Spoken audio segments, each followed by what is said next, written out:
tous, Abdelkarim Benrouma, donc je suis responsable technique de la formation chez Consuel, formation interne et externe, et je suis également responsable technique réseau de communication. Et donc aujourd'hui, j'interviens pour parler un peu de l'attestation de conformité Consuel et de la formation proposée par Consuel.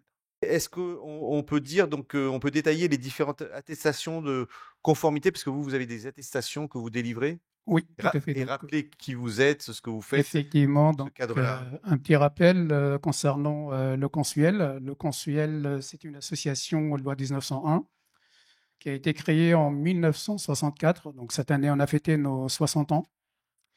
60 ans de service donc, auprès des électriciens, auprès des utilisateurs des installations électriques. Et la mission, c'est donc assurer la sécurité donc, des usagers des installations électriques et également donc, la conservation des biens. Donc, pour les usagers de l'installation électrique, c'est tout ce qui est donc, choc électrique, contact direct, contact indirect, qui peut soit donc conduire à une électrisation, voire une électrocution. Et pour la conservation des biens, c'est tout ce qui est risque d'incendie d'origine électrique.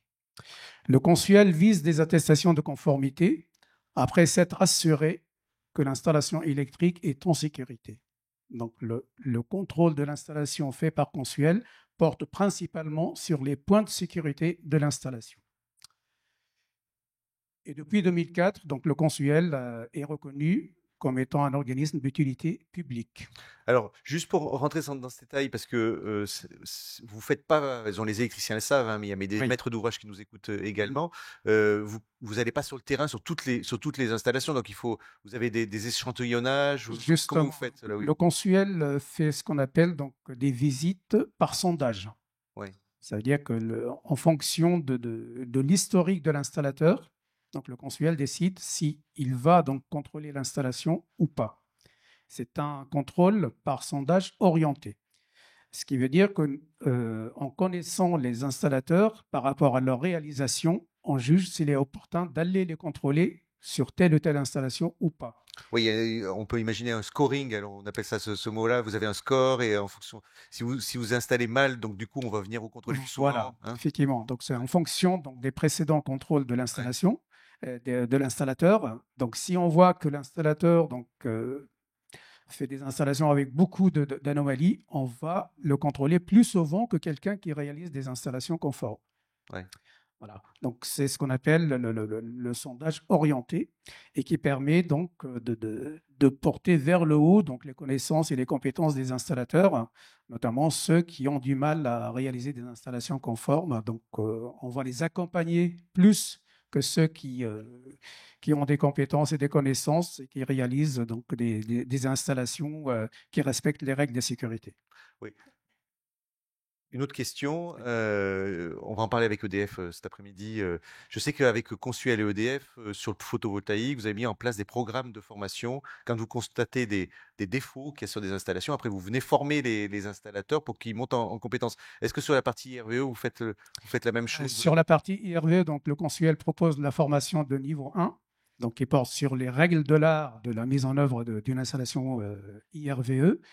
Et nous formons également donc, sur les colonnes électriques qui tiennent compte également donc, du calcul, du dimensionnement des IRVE. Et donc sur un électricien qui aurait des défauts d'installation ou des non-conformités, vous venez les reformer derrière? Euh, Il y a une obligation? Est-ce qu'il peut avoir une perte de qualification? Enfin, Non, il y a pas d'obligation de se reformer si l'installateur il a donc sa qualification initiale. Donc nous on l'accompagne sur le terrain donc par le contrôle. On lui explique donc ce qui ne va pas. ouais. Et donc il y a des contrôles renouvelés s'il y a des points de sécurité fondamentaux qui ne sont pas respectés. Très bien, bon, ça c'est clair. Donc Ouais. maintenant, alors les types d'installations, les types d'attestations. Alors, donc, il y a deux types donc, de raccordement des IRVE au réseau électrique. Donc, le premier consiste à ce que l'IRVE soit raccordé à un point de livraison. Alors là, il faut décrire le tableau. Là, je Oui, peux tout à faire fait. l'exercice. Il y a du vert, du jaune. Oui, Il tout faut à fait. Donc, expliquer le public. j'y arrive. Donc, les deux grandes catégories donc, de raccordement de l'installation d'IRVE, donc soit la création d'un PDL PRM dédié pour donc, alimenter l'IRVE, Et là, donc, c'est le décret 72-11-20 qui s'applique. Et dans ce cas-là, donc, pour les installations associées à des bâtiments d'habitation, donc il faut fournir une attestation jaune. Pour ce cas-là, donc création d'un PDL.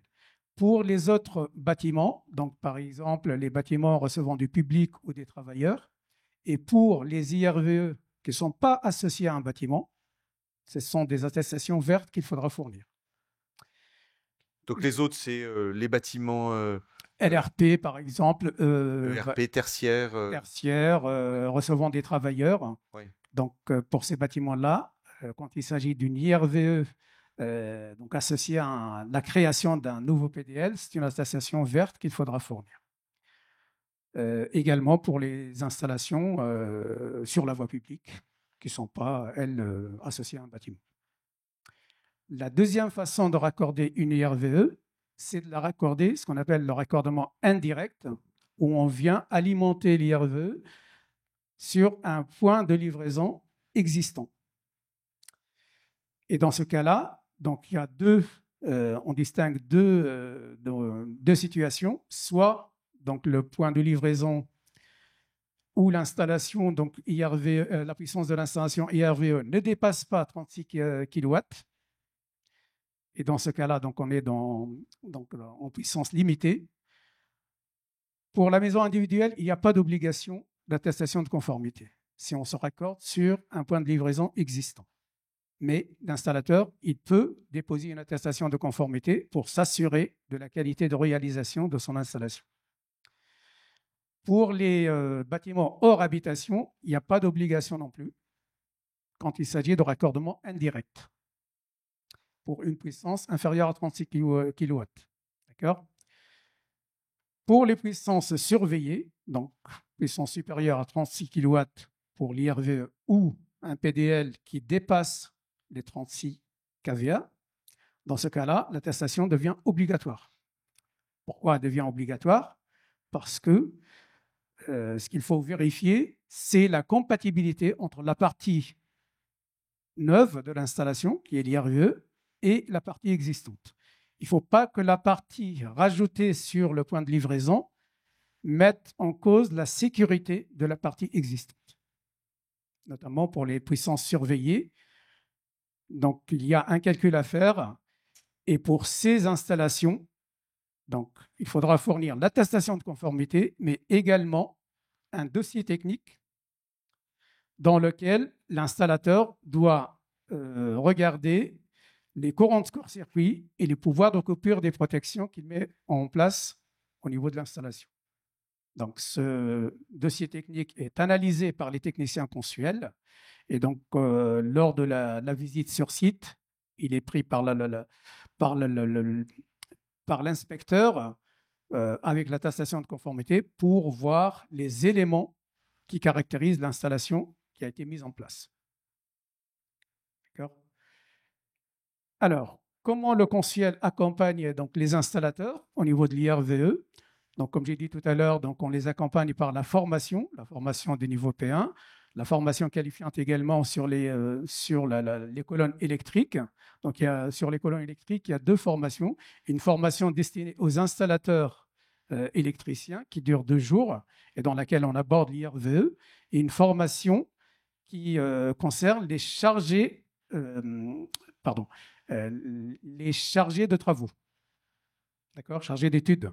Et cela, donc, ils se forment sur un autre module qui est de 3 jours et dans lequel également, donc, il y a l'IRVE qui est abordé et le calcul de dimensionnement de l'IRVE dans les parkings.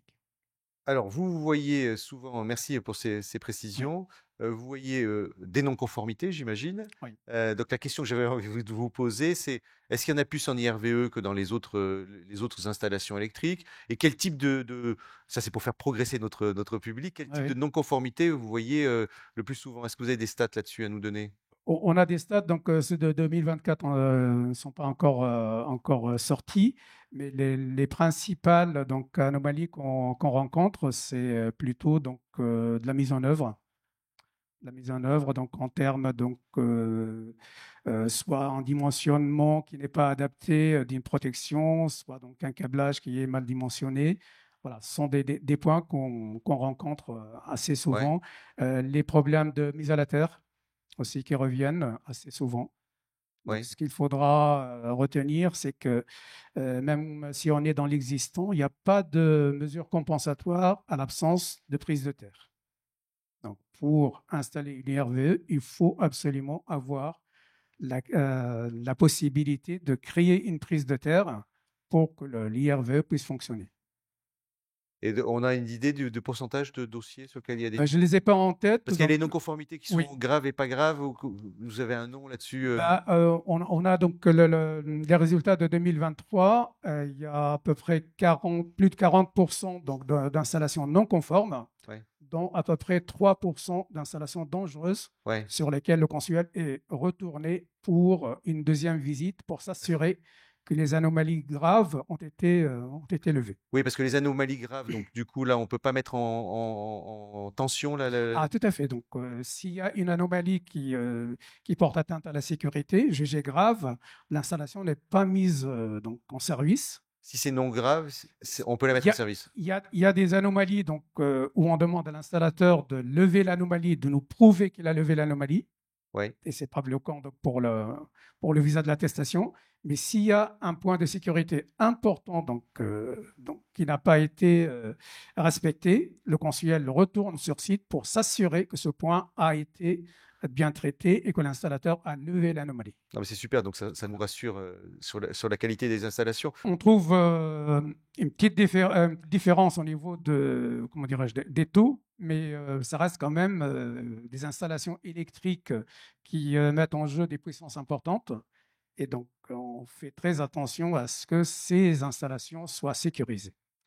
Donc, je voulais juste donc terminer pour dire qu'on accompagne également des installateurs en mettant des modules de formation gratuits sur le site de Consuel, dont un module sur l'IRVE que nous avons publié fin 2023-2024 et qui donc traite à la fois de la réglementation, des démarches que l'installateur doit donc mener concernant l'attestation de conformité et qui explique aussi donc les obligations de formation, aussi bien pour l'installation, pour la maintenance et pour les études. Voilà. Ces modules sont gratuits, donc voilà, on vous invite à aller les consulter et à les faire. Vous avez combien de contrôleurs? Vous appelez ça les contrôleurs, des personnes qui vont sur le Des site? inspecteurs. Des inspecteurs, il y en Voilà. a combien d'inspecteurs? Aujourd'hui, Consuel, c'est un peu plus de 400 personnes. Et Ouais. on a à peu près 200, un peu plus de 200 personnes sur site. Inspecteurs, donc qui vont sur site et Inspecteurs contrôlent. qui font les inspections des installations électriques.